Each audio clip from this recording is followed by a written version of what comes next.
34장 10절에서 17절 말씀으로 질투의 하나님이라 라는 제목으로 이 시간 말씀의 은혜를 나누고 기도하면서 이번 한 주를 출발하길 원합니다. 1992년 6월 1일부터 1992년 7월 21일까지 그 당시에 아주 히트를 친 드라마가 있었습니다. MBC 월화 드라마 바로 질투라는 드라마죠. 혹시 아시는 분 있지 모르겠습니다. 미소를 짓는 분들이 있는 거 보니까 그때 당시에 굉장히 많이 즐겨보셨던 것 같습니다. 당시 이 질투라는 드라마는 한국 최초의 트렌디 드라마의 바로 시조라고 할 수가 있게 됩니다. 시작점이라고 할 수가 있죠.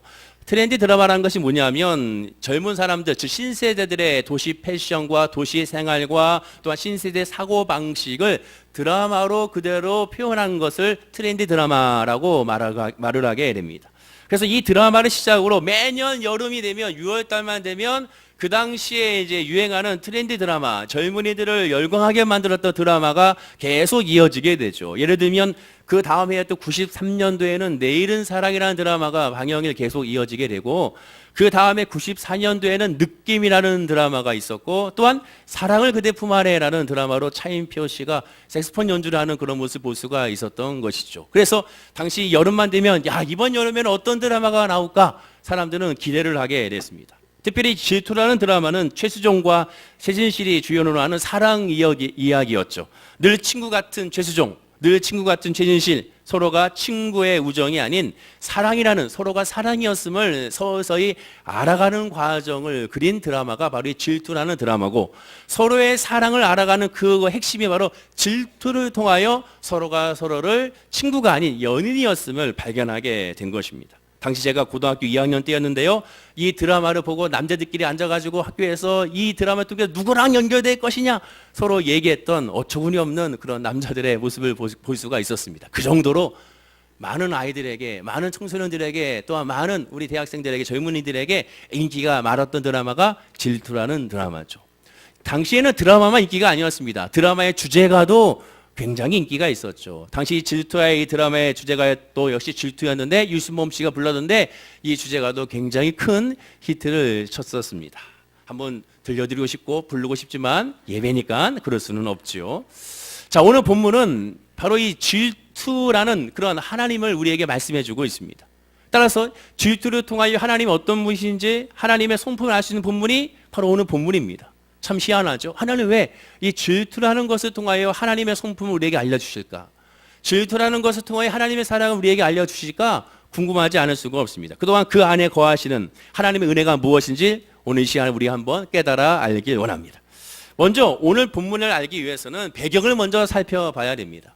하나님은 이스라엘 백성들을 출애굽시켰습니다. 그러나 이스라엘 백성들이 출애굽하자마자 하나님의 은혜를 깨닫지 못하고 하나님을 배반하여 금송아지를 만들어 그 금송아지를 향하여 자, 우리를 인도한 야훼다라고, 여호와라고 어처구니 없게 그들은 우상에게 하나님께 예배하는 예배를 드린 것을 보게 되죠.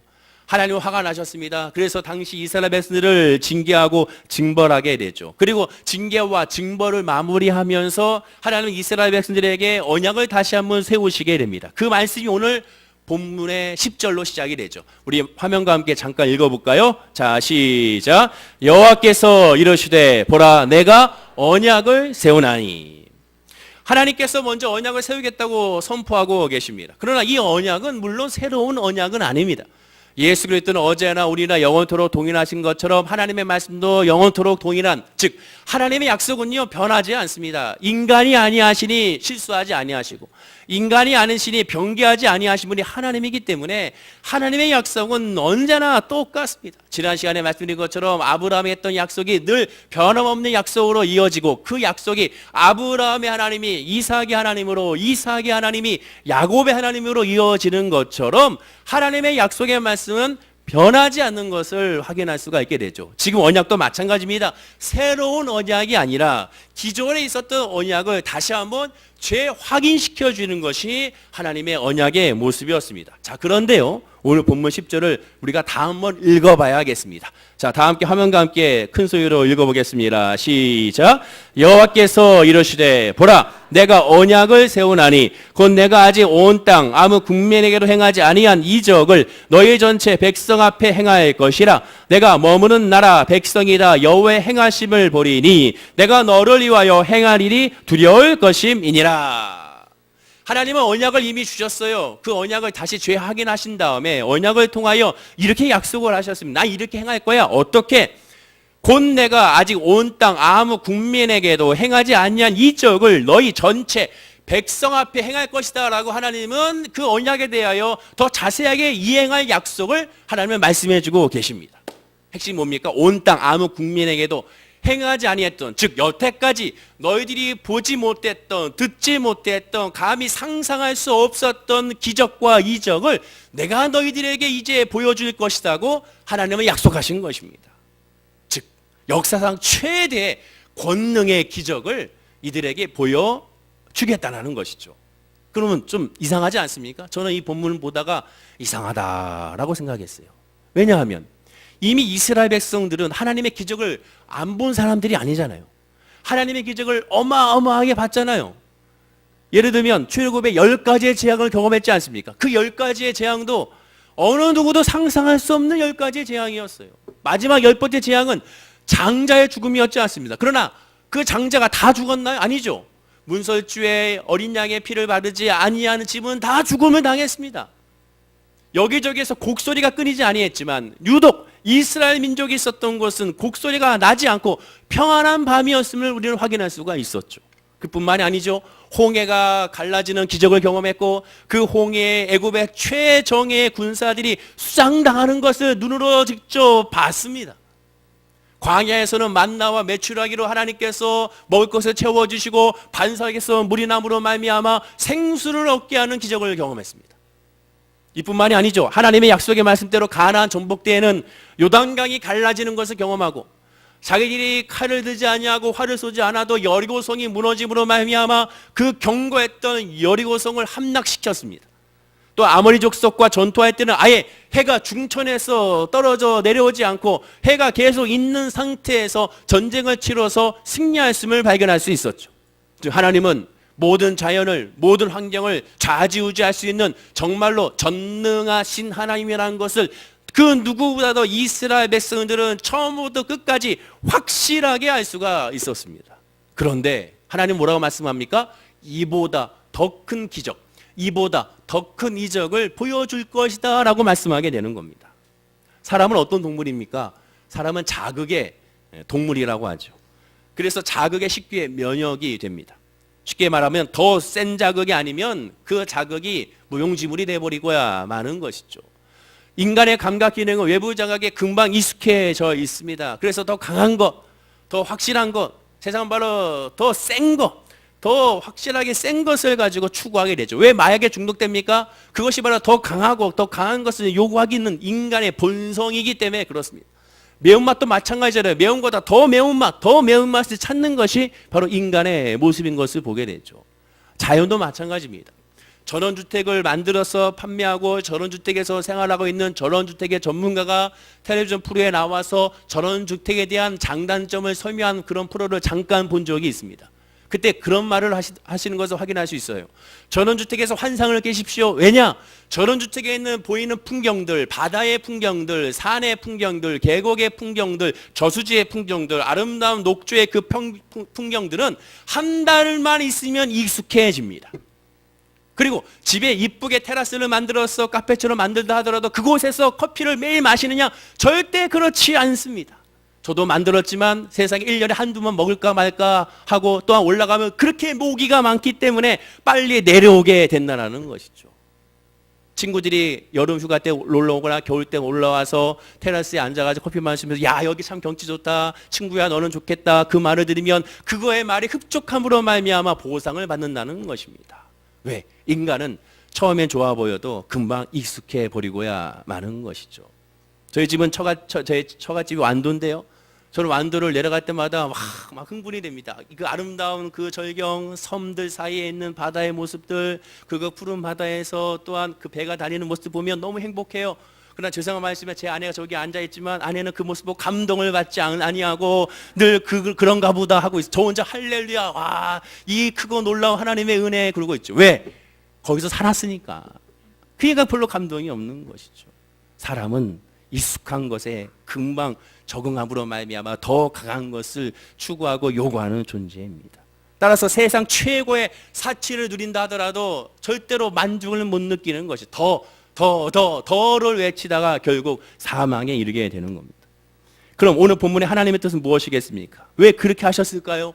왜 더 많은 것을 보여주겠다, 더 확실한 것을 보여주겠다, 더 강한 것을 보여주겠다고 하셨을까요? 그 뜻은 왜 어디 있는지 오늘 본문 10절에 정확하게 알 수가 있습니다. 우리 화면과 함께 읽어볼까요? 자, 한번 읽어보겠습니다. 시작. 내가 머무는 나라 백성이 다 여호와의 행하심을 보리니 내가 너를 위하여 행한 일이 두려운 것임이니라. 이 말씀에서 하나님의 뜻을 무엇인지 우리가 쉽게 알 수가 있습니다. 이스라엘은 물론 내가 머무는 나라 백성들을 다 이 하나님의 기적을 보게 하겠다는 거예요. 여태까지 기적을 누가 봤습니까? 이스라엘 백성들만 봤습니다. 한 민족이 있죠. 애굽만 봤죠. 즉 이스라엘과 애굽을 제외한 다른 민족은 하나님의 기적을 보지를 못했습니다. 어떻게 했습니까? 듣기만 했습니다. 여리고에 있는 기생 라합은 하나님께서 어떻게 역사하시는지 그는 들었습니다. 눈으로 직접 체험하고 보지를 못했습니다. 그러나 하나님은 지금 말씀하십니다. 이제는 이스라엘 너희들뿐만 아니라 모든 사람에게 하나님이 된 것을 보이겠다, 드러내게 하시겠다라고 하나님은 지금 선언하고 있게 되는 것입니다. 이와 같은 언약을 세운다라고 말씀하게 되는 것이죠. 언약이란 단순한 약속이 아닙니다. 쌍방간에 준행할 의무사항이 있는데 그 의무사항에 바로 하나님은 기적을 더 보여주시겠다는 것으로 말씀하게 된 것이죠. 그리고 만약에 그 쌍방간의 약속에 누군가가 어기게 되면 죽임을 당해야 되는 것이 당대의 바로 중근동 지방의 언약의 모습입니다. 그럼 하나님이 아닌 이스라엘 쪽에서 목숨을 걸고 반드시 준행해야 하고 맹세해야 될 사항은 무엇인가? 하나님은 기적을 보인다고 하셨고 그 인간이 해야 될 것은 무엇인가? 그것이 본문 12절에 나와 있습니다. 우리 12절 말씀을 함께 화면과 읽어보겠습니다. 시작. 너는 스스로 삶과 내가 들어가는 땅의 주민과 언약을 세우지 말라. 그것이 너에게 올무가 될까 하노라. 하나님은 기적을 보여주겠다라고 말씀했고, 그럼 인간이 해야 될 것은 무엇이냐? 이스라엘 백성이 해야 될 것은 무엇이냐? 그곳에 있는 가나안 사람들과 언약을 맺지 않는 것이라고 하나님은 말씀하고 있습니다. 그런데 역시 이 말씀도 좀 이상하다라고 생각을 해야 됩니다. 또 그렇게 생각하시는 분들이 있을 겁니다. 왜냐? 가나안의 땅에 들어가면 하나님께서 어린아이와 거기 있는 가축과 모든 것을 다 죽여버리라, 진멸해라, 다 쓸어버리라 하지 않았습니까? 그리고 진멸되면 사람이 한 명도 없는데 누구와 언약을 맺으며 누구와 대화를 하며 누구와 같이 함께 동고동락할 수가 있겠습니까? 그래서 이상하다. 왜 하나님은 다 죽이고 다 쓸어버리라고 했는데도 불구하고 왜 그 땅에서 그들과 언약을 맺지 말라고 요구하시는 것인가? 바로 여기에 우리가 잘못하고 있는 하나님의 말씀이 있는 겁니다. 제가 몇 분에게 한번 물어봤었는데 역시 똑같이 그렇게 생각하시더라고요. 하나님이 가나안 땅을 진멸하라고 하셨구나. 그 땅에 들어가서 다 죽여버리라고 하셨구나. 이렇게들 많이들 이해하시는 분들이 많더라고요. 그러나 그렇지가 않습니다. 하나님은 결코 가나안 족속 사람들을 다 죽이라고 명령하지 않았습니다. 물론 일부의 족속에게는 거기에 있는 모든 사람을 죽여라, 거기에 있는 가축도 죽여라, 아이들까지도 죽여라라고 말씀하셨습니다. 그는 일부의 족속입니다. 절대로 회개하지 않는, 그 죄악이 절대로 돌아오지 아니하는, 회개할 수 있는 틈 요만큼도 없는 그 종족을 향하여 하나님은 말씀하셨지, 전체 가나안 족속을 향하여 하나님은 다 죽이라고 말씀하지 않았습니다. 오늘 본문 11절 한번 볼까요? 자, 본문 11절 말씀을 다 함께 화면과 함께 읽어보겠습니다. 자, 시작. 너는 내가 오늘 내게 명령하는 것을 삼가 지키라. 보라, 내가 내 앞에서 아모리 사람과 가나안 사람과 헷 사람과 브리스 사람과 히 사람과 여부수 사람을 쫓아내리니. 뭐라고 하신다고요? 가나안 7족속을 죽이라? 아니죠. 쫓아내리니. 하나님의 약속의 땅은 하나님을 믿는 사람들이 살아야 할 땅입니다.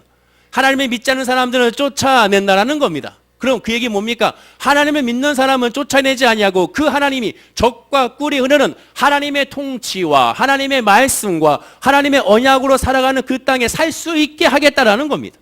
여러분 오해하지 마십시오. 하나님은 절대로 너는 이방 민족이 내가 너를 싫어해, 내가 너를 징계할 거야, 내가 너를 죽일 거야 하라고 하나님 말씀하지 않았습니다.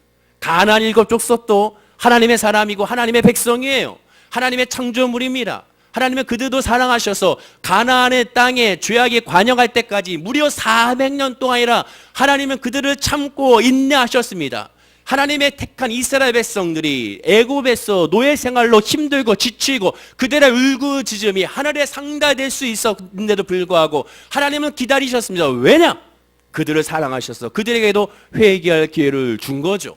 그 대표적인 회개가 누굽니까? 기생 라합 같은 경우가 바로 그런 모습이고, 다윗의 충신이었던 우리아가 이방 사람인 것을 보게 됩니다. 만약에 이방 사람을 하나님이 싫어했다면 그들을 받아들일 수가 없는 것이죠. 그러나 그들을 받아들인 것은 하나님을 믿느냐 하나님을 믿지 않느냐, 바로 이 기준인 것을 보게 됩니다. 바로 오늘 본문도 마찬가지예요. 하나님은 가나안에서 진멸할 대상이 가나안 족속 사람이 아니고 가나안 땅에 있는 그 죄악이며 가나안 땅에 있는 우상이고, 그 우상을 회파하는 것이고, 그 우상으로 말미암은 폐해를 하나님은 다 진멸하기를 원하신 것을 우리는 하나님의 말씀을 통하여 알 수가 있게 되는 겁니다. 따라서 하나님은 가나안 땅에 있는 모든 단을 헐고 신에게 바쳤던 기념비적인 그런 주상을 깨트리고 아세라 신상을 찍어라 버리라고 명령하시게 된 겁니다. 사람이 아닌 것이에요. 믿지 않는 사람은 쫓아내지만 하나님께 돌아온 자는 품게 되는 겁니다. 하나님은 가나안 족속들도 애국과 같이 진멸하지 않고 사랑을 베풀 대상으로 여기셨습니다. 그러니까 그들에게도 큰 이적을 보여주겠다. 그 얘기는 뭡니까? 큰 이적을 통하여 하나님이 하나님됨을 알게 하시겠다는 겁니다. 그러니 돌아오라는 하나님의 메시지가 이 안에 담겨져 있게 되는 것이죠. 그리고 이 말씀의 뜻은 결국 이스라엘 백성과 가나안 사람들이 서로 동고동락할 수 있도록 허용하신 것입니다. 그런데 동거하기 위해서는 무엇이 필요하느냐? 조약을 맺지 말라는 겁니다. 왜? 당시의 언약과 조약은 당시의 사람들끼리 있는 민족들에게 신을 인정하는 모습이기 때문에 그렇습니다. 자, 그 이유가 14절에 나옵니다. 다 함께 14절 말씀, 오늘 본문의 가장 핵심의 말씀 14절 말씀을 다 함께 읽어보겠습니다. 시작. 너는 다른 신에게 절하지 말라. 여호와는 질투라 이름하는 질투의 하나님이시라. 그 이유가 뭡니까? 나는 질투하기 때문이라고 말씀하게 되는 겁니다. 다른 민족과 조약을 맺는 것을 상대의 신을 인정하는 겁니다. 하나님은 그것에 대하여 질투하신다는 겁니다. 일반적으로 질투는 뭡니까? 반드시 대상이 있어야 되는 것이죠. 근데 그 대상은 어떤 대상입니까? 자기보다 우월하거나, 예를 들어 나보다 잘생기거나, 나보다 똑똑하거나, 나보다 돈을 잘 벌거나, 나보다 인성이 좋거나, 나보다 이쁘거나, 나보다 날씬하거나 이랬을 때, 나보다 우월하다고 느꼈을 때 질투를 느끼지, 나보다 우월하지 않았을 때는 결코 사람이란 존재는 질투를 느끼지 않습니다. 자기보다 우월하고 최소한 동등해야, 이처럼 자기보다 열등한 상대라면 사정 완전히 달라지게 되는 것이죠. 앞서 나온 질투라는 드라마도 마찬가지입니다. 최수종이 만났던 여자가 이 최지지보다 이쁘거든요. 더 날씬하거든요. 더 똑똑하거든요. 또한 이 최지실이 만났던 남자가 최수종보다 또 똑똑하고 돈을 잘 벌거든요. 변호사였거든요. 그다음에 서로 간에 질투하게 되고 그 질투로 말미암아 서로의 사랑을 마침내 확인했던 것입니다. 성경의 예를 통하여 하나님의 질투를 우리가 한번 살펴보겠습니다. 열왕기상 18장에 보면 그 유명했던 엘리야와 바알과 아세라 선지자 850대 1의 그 대결이 나옵니다. 바알과 아세라 선지자 850명의 선지자들이 그들의 신을 향하여 열심히 기도했으나 응답이 없었죠. 응답이 없자 나중에는 하루 종일 큰 소리로 부르고 칼과 창으로 몸을 찌르며 피를 흘려도 결국 묵묵부답이었습니다. 엘리야는 그 모습을 보고 다음과 같이 말을 하게 되죠. 열왕기상 18장 20절인데요. 우리 다 함께 읽어보겠습니다. 시작. 정오에 이르러는 엘리야가 그들을 조롱하여 이르되 큰 소리로 부르라. 그는 신인즉 묵상하고 있는지, 혹은 그가 잠깐 나갔는지, 혹은 그가 길을 행하는지, 혹은 그가 잠이 들어서 깨워야 할 것인지 하매. 저는 이 말씀을 묵상할 때마다 참 재밌습니다. 굉장히 통쾌하지 않습니까? 850명의 선지자들이 할 수 있는 제사장들이 열심히 그들의 신을 향하여 기도하지만 아무런 응답이 없자 자기의 몸을 자위하면서 열심히 기도합니다. 그 모습을 보고 있던 엘리야 선지자가 한심한 듯이 이렇게 말을 하게 되는 겁니다. 그런데 오늘 성경에 보면 조롱하며 이르되라고 하지만 사실상 이 조롱이라는 히브리어 단어를 살펴보게 되면, 원어를 살펴보게 되면 조롱이라는 단어보다는 제발 안타까운 마음으로 촉구하는 겁니다. 진리의 눈을 떠라. 너희들이 지금 부르고 있는 신이 이렇게 응답이 없다면 그부터 신이 아니지 않느냐. 그렇게 열심히 부르짖고 열심히 피를 흘리면서 외쳤지만 아무런 응답이 없다면 존재 자체가 없는 것이 아니냐. 진리의 눈을 떠서 하나님을 바라보라는 그런 의미가 이 선지자의 입술의 고백 가운데 있게 된 것입니다. 계속 침묵하면 사실상 존재가 없는 것이죠. 그렇습니다. 우상이란 십계명의 둘째 명에서의 우상의 실체를 말씀하는데 실제적인 우상은 바로 이것을 말씀합니다. 신명기 5장 8절입니다. 다 함께 한번 읽어보겠습니다. 너는 자기를 위하여 새긴 우상을 만들지 말고 이로 하늘에 있는 것이나 아래로 땅에 있는 것이나 땅 및 물속에 있는 것에 어떤 형상도 만들지 말며. 많이들 착각하기를 우상을 뒤에 있는 말씀들 어떤 형상을 주로 우상이라고 생각합니다. 그러나 형상은 결과입니다. 그 어떤 결과입니까? 앞절에 나오죠. 너는 자기를 위하여 새긴 우상. 나를 위한 우상의 결과가 눈에 보이는 우상의 그 형상입니다. 엘리야와 싸웠던 850명의 선지자들은 그들이 만들었던 우상은 자기들이 원하는 우상이었습니다. 자기들의 필요를 채워주는 우상이죠. 그래서 가나안의 신들을 보십시오. 우상들 하나하나에 그들에게 특징이 있었고요. 그들에게 특별한 주특기가 있었습니다. 그래서 농사의 신, 비의 신, 죽음의 신, 모토 같은 신들, 이런 신들이 나왔던 이유가 뭡니까? 그들의 필요를 채워주는, 그들의 억압에서 풀어주는 그런 신들의 모습이었죠. 즉 자기들을 위한 신이었기 때문에 우상이라고 말하게 됩니다. 우상이란 눈에 보이는 것 이전에 인간 스스로가 필요에 의해서, 인간 스스로가 위로를 받기 위하여 인간이 만든 허상이 우상이고 그 껍데기가 우상인 겁니다. 하나님보다 더 위로를 받고자 하는 것이 우상이고, 하나님보다 더 아끼는 것이 우상이며, 하나님보다 앞서가는 것도 우상이고, 하나님보다 더 사랑하는 것 그 자체가 우상이며, 하나님보다 더 깊게 생각하는 것이 있다면 그것이 바로 우상이 되는 겁니다. 결국 인간이 세상의 주인이 되어, 내가 내 삶의 주인이 되어 내가 나를 이끈다고 생각하는 그 자체도 바로 우상이라고 성경은 말씀하게 되는 겁니다. 결국 우상이란 뭡니까? 인간 자체가 우상입니다. 자기를 위한 것이기 때문에 인간 자체가 우상입니다. 그러면 하나님께서 바라보시는 질투의 대상은 뭡니까? 눈에 보이는 형상입니까? 눈에 보이는 어떠한 사물입니까? 아닙니다. 하나님께서 지금 말씀하시는 질투의 대상은 사물이 아니라 인간이라고 말씀하게 됩니다. 저와 여러분입니다. 저와 여러분을 향하여 질투하신다고 말씀하게 됩니다. 눈에 보이는 우상이 아니라 하나님의 질투는 인간의 생각과는 달라서 인간의 깊이와 다르고 인간의 넓이와 다르기 때문에, 인간의 높이와 다르기 때문에 하나님의 질투는 바로 저와 여러분입니다. 여러분에게 인사하겠습니다. 하나님은 당신에게 질투하십니다. 인사하겠습니다. 하나님은 애굽이나 가나안 족속을 시기하거나 미워하지 않습니다. 심지어 싫어하지 않습니다. 하나님은 불쌍하게 여기고 안타깝게 여길 뿐입니다. 어리석어서 참 진리를 모르고 사탄에 미혹되어 있기를 알기 때문에 그렇습니다. 유치원생에게 불러가지고 야, 이 미적분 문제 좀 풀어봐라 라고 하는 부모가 없습니다. 또한 미적분 문제를 풀지 못한다고 야단치는 부모도 없습니다.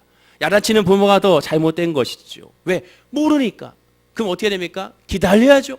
안타깝게 여기면서 또한 바라봐야죠. 하나하나 차근차근 성장할 수 있는 것을 바라보고 기도해 줘야 되는 겁니다. 질투하신 하나님이란 이스라엘을 향해 질투하신다는 뜻이 되는 겁니다. 많이 사랑할수록 질투는 강렬해지게 되죠. 하나님의 반응을 보겠습니다. 출애굽기 33장 5절인데요. 제가 읽어드리겠습니다. 여호와께서 모세에게 이르시기를 이스라엘 자손에게 이르라 너희는 목이 곧은 백성인즉 내가 한순간이라도 너희 가운데 이르면 너희를 진멸하리니 너희는 장신구를 떼어내라 그리하면 내가 너희에게 어떻게 할 것인지 정하겠노라 하였음이라 말씀합니다. 여러분 이 말씀 보면 하나님의 마음을 알 수가 있어요. 하나님께서 이방신을 섬기면서 하나님을 떠났던 그들 향하여 지금 질투하시는데 어떻게 질투하시느냐? 내가 너희를 진멸할 거야 라고 먼저 말씀하시고 그 다음에 뭐라고 얘기합니까? 너희의 장신구를 떼어내 라고 말합니다. 오늘날로 따지면 남자친구가 바람을 폈습니다. 그래서 얘기하는 거죠. 야, 나 너 죽여버릴 거야 라고 말하고 나서 야, 내가 너에게 줬던 거 그 선물들 다 가져와 그 얘기 지금 하고 있는 겁니다. 이스라엘을 진멸했다는 선언이 그만큼 미워했다는 의미가 되는, 그만큼 사랑한다는 반증인 것이죠. 여러분들 하나님의 이런 사랑은 실감하고 있는지를 깨달아야 됩니다. 하나님은 그만큼 우리를 사랑하고 하나님은 그만큼 우리를 아낀다는 것을 알아야 되는 것이죠. 만약에 모르겠거든 예전에 연애할 때를 한번 생각해 보십시오. 연애할 때 하니 갑자기 한숨을 쉬는 분이 있는데 아무리 오래됐더라도 사람의 감정은 남아있지 않겠습니까? 연인이 질투할 때가 기분이 굉장히 좋지 않습니까? 어찌 보면 귀엽게 여기기도 합니다. 세속적인 표현이긴 하지만 연예인들이 질투할 때 야 너는 내 거니까 한눈 팔면 안 돼. 자, 절대로 다른 사람이 나는 널 빼앗기지 않을 거야. 너는 내 거야. 절대로 다른 사람이 것이 될 수가 없어. 바람 피듯 내가 너 죽이고 나도 죽일 거야. 심지어 이런 얘기를 하는 친구들을 보게 됩니다. 심지어 연인과의 사랑을 끝까지 유지하기 위해 자신의 몸에 연인의 이름을 문신을 새기는 사람들이 있죠. 그래서 우리는 주책이라고 말하고 야 그러다가 사귀다가 헤어지면 어떡하려고 그러냐 이렇게 얘기하는 경우가 있죠. 그러나 여러분 어찌합니까? 하나님이 우리에게 그렇게 행하신다고 말씀하고 있습니다. 하나님은 지금 이스라엘을 그와 똑같이 사랑하시고 또 그렇게 사랑하니까 질투한다고 선언하고 있습니다. 너는 영원히 내 것이야. 내가 오늘날 너를 낳았어라고 하나님 말씀하고 있지 않습니까? 이사야 49장 16절 더 이렇게 말씀합니다. 내가 너를 손바닥에 새겼다. 하나님이 우리에게 이름을 새겼어요. 하나님의 손바닥에 우리가 연인들의 문신하듯이 그렇게 새긴 겁니다. 물론 영적인 의미로는 예수의 십자가의 죽으시 보혈의 피, 예수님께서 우리 위하여 죄사함을 받는 십자가의 못 박힘을 의미하고 있지만, 그러나 문자적으로는 정말로 문신을 새긴 것을 의미합니다. 여러분의 이름이, 최화영의 이름이 하나님의 손바닥에 새겨져 있다라는 거예요. 그만큼 하나님 우리를 사랑하신다고 말씀하고 그 사랑을 보인다고 말씀하고 있는 겁니다. 구약에는 이러한 영원한 사랑을 변치 않을 증표로 이스라엘 백성들도 몸에 문신을 했습니다. 그 문신이 뭡니까? 그것이 할례예요, 할례. 신약에서는 뭡니까? 침례입니다, 침례. 침례를 통하여 목숨을 걸고 예수님과 함께 죽고 예수님과 다시 부활하는 것을 보임으로 말미암아 그 사랑을 확증하게 된 겁니다. 예수님은 요한복음 10장 28절 이렇게 말씀합니다. 다 함께 한번 읽어보겠습니다. 시작. 내가 그들에게 영생을 주노니 영원히 멸망하지 아니할 것이요 또 그들을 내 손에서 빼앗을 자가 없느니라. 하나님은 그렇게 예수님 우리를 사랑하신다고 말씀하게 됩니다. 그만큼 우리는 하나님 앞에 소중한 존재라는 거예요. 옆에 분에게 인사하겠습니다. 당신은 소중한 존재입니다. 인사하겠습니다. 지금까지 말씀을 한마디로 줄인다면 하나로 줄여지게 됩니다. 그게 뭡니까? 십계명의 첫 계명이죠. 너희는 나 외에 다른 신을 두지 말라. 그 말씀이 다 끝나는 것이죠. 그런데요, 마지막으로 질투하시는 하나님에게서 마지막으로 주목해야 할 내용이 하나 더 있습니다. 우리 본문 14절을 주목해서 다시 한번 묵상해 보겠습니다. 자, 14절 말씀입니다. 시작. 너는 다른 신에게 전하지 말라. 여호와는 질투라 이름하는 질투의 하나님이니라. 깜짝 놀랄 수밖에 없습니다. 왜냐? 하나님은 나는 질투의 하나님이야 이렇게 말씀하지 않았습니다. 뭐라고 말합니까? 질투라 이름하는 하나님. 하나님의 이름을 말씀하셔. 내 이름이 질투야 라고 지금 말씀하게 됩니다. 내 이름이 질투야. 물론 질투라는 것이 하나님의 본명일 수는 없습니다.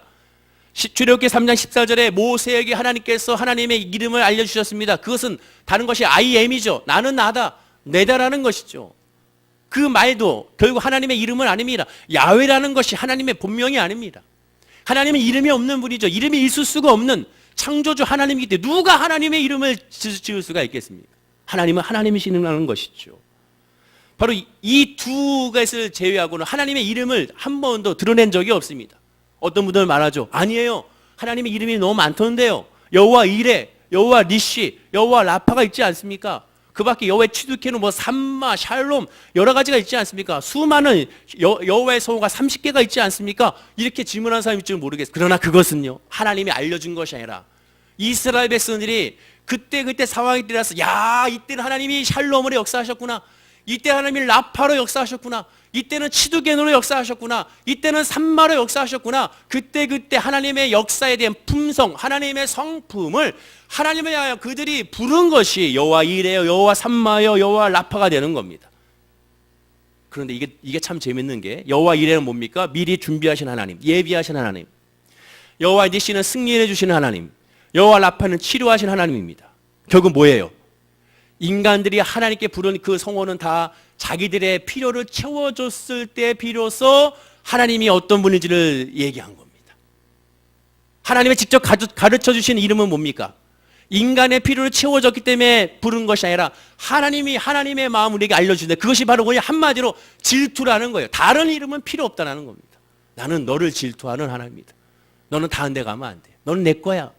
이 주일날 해변으로 임하니? 안 돼. 예배해야지. 이 주일날 어디 가니? 하나님을 섬겨야지. 하나님께 예배해야지. 하나님께 기도해야지. 하나님은 그렇게 지금 말씀하고 있는 거예요. 내가 너를 빼앗기지 않을 것이다.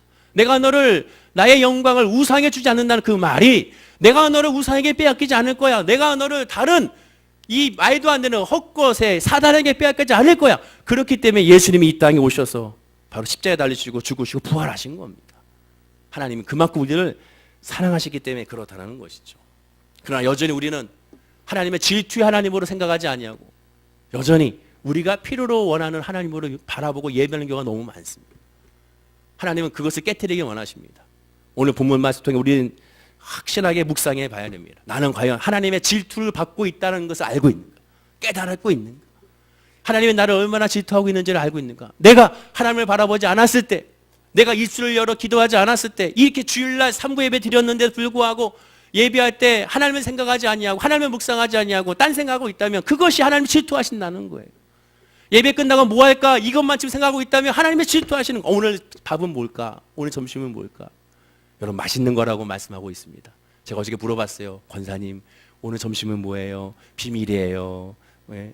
맛있는 거예요. 네 알겠습니다. 앉아가지고 제 사무실에 있으면 제가 말씀드렸죠. 이 환풍구를 통해서 냄새가 올라와요. 가서 이거는 가서 이거 뭘까? 그래서 막 혼자 생각하게 되죠.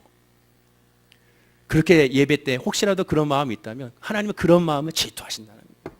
내 마음 가운데 다른 것이 채워졌을 때 하나님은 질투하시는 겁니다. 우리는 하나님의 사랑을 받고 있는 존재라는 것을 기억해야 됩니다. 절대로 빼앗기지 않는다는 것을 기억해야 됩니다. 오늘 주님 앞에 왔으면 하나님으로 채우시고 즉 성령으로 충만함으로 채우셔서 이번 한 주 살아가시면서 어떠한 세상의 핍박과 어떠한 세상의 어려움이 다가오더라도 결코 요동치지 아니하고 주의 사랑으로 넉넉하게 여유롭게 모든 것을 유하게 품을 수 있는 우리 성도님들에게를 간절히 축원을 드립니다. 이까지 폭염도요 머지 않았습니다. 2주만 있으면요 또 이제 입추고요 또 시간 지나면 말복만 지나가면 저녁 때가 되면 이제 선선해지게 되고 좀만 지나보세요. 목사님 너무 추워요. 너무 추워요. 난방 트는데 거기만 또 더워요. 또 이 말 또 나온다니까요. 그러니까 여러분 아무것도 아닙니다. 다 하나님을 바라보면 모든 것이 은혜요 손님을 고백하게 되는 것입니다. 질투의 하나님을 체험하시기를 간절히 축원을 드립니다. 그 은혜를 깨달으면 하나님의 사랑을 깨닫게 되고 그 하나님의 사랑을 깨닫게 되면 내 마음 가운데 주의 은혜로 말미암아 풍성한 열매로 얘도 감사하고 저래도 감사하는 감사의 사람이 될 줄로 믿습니다. 옆에 분에게 인사하겠습니다. 예수 안에서 질투의 하나님을 만납시다. 인사하겠습니다. 기도하겠습니다. 아버지 하나님 감사합니다. 질투하신 하나님, 아버지 그 하나님의 사랑을 깨달아 알아가는 우리 모든 성도님들이 되게 하여 주시옵소서. 예수의 사랑을 해서 내가 예수 안에서 참 소중한 존재구나. 하나님의 사랑을 받는 존재구나.